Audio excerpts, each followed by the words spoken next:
Have you ever tried using catfish to make palm oil stew and you don't really know how to go about it? Worry no more, because in this video I'll be teaching you how you can make your palm oil stew with catfish. Okay, so this is catfish palm oil stew and rice and beans, and I'm going to be showing you guys how I achieved this palm oil catfish stew and this rice and beans. So the first thing I will be doing now is to parboil my rice. Okay, meanwhile, please like this video and make sure you share the video. So I add some water inside the pot, allow it to boil out. I now went ahead and add my rice. I'll wash the rice and then parboil it. Meanwhile, my beans is already on the fire. I've already washed the beans, you can see.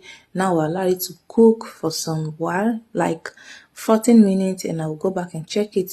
And here is my tomatoes, my tatashi pepper, my habanero pepper. And meanwhile, I really don't have enough tomatoes at home, so guys, I step out to buy some tomatoes to add to this one I have. And I also bought onions because my onions was finished too.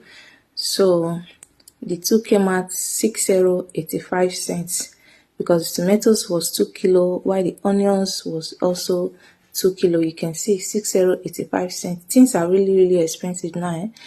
So the next thing I will do now is to wash all the tomatoes, but I'm not going to blend all the tomatoes. I will just add some to the one I have, and I will not also blend the tatashi pepper and the habanero pepper and onions together with the tomatoes. I'm going to boil them separately, okay?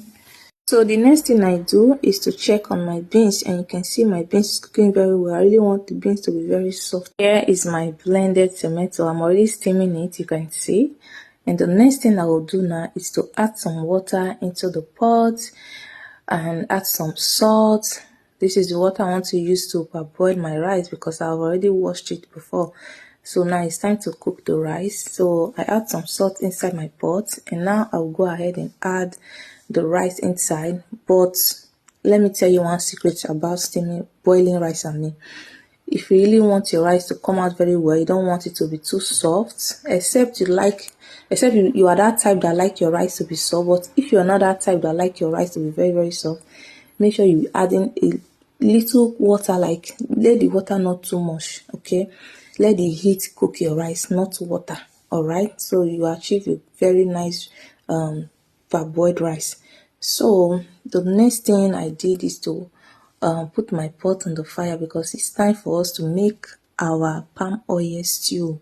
So I add my pot in the fire and I'll allow it to heat for some second or minutes because this